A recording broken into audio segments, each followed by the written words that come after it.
వెనుకబడిన ప్రకాశం జిల్లా అభివృద్ధిలో తన వంతు పాత్ర పోషించి అనతి కాలంలోనే ప్రజల హృదయాల్లో చెరగని ముద్ర వేసుకున్న మహానాయకుడు దివంగత పార్లమెంట్ మాజీ సభ్యులు మాగుంట సుబ్బరామిరెడ్డి అని వక్తలు కొనియాడారు.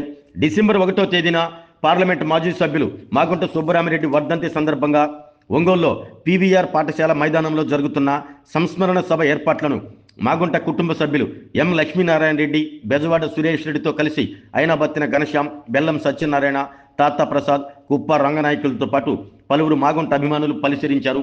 అనంతరం వారు మాట్లాడుతూ 1991లో ఒంగోలు పార్లమెంటు సభ్యులుగా పోటీ చేసే సమయానికి జిల్లాలో ఉన్న సమస్యలను గుర్తించి వాటి పరిష్కారానికి తనదైన శైలిలో పరిష్కారం చూపారంటూ తెలిపారు.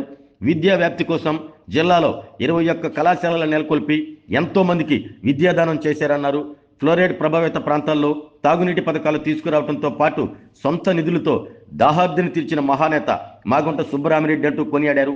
జిల్లా అభివృద్ధికి తనదైన ముద్ర వేసుకున్న గొప్ప వ్యక్తి అయినటువంటి ఆయన్ను మన నుండి దూరమై 30 సంవత్సరాలైనా ఇంకా జిల్లా ప్రజల హృదయాల్లో సుస్థిర స్థానం సంపాదించుకున్నారంటూ తెలిపారు.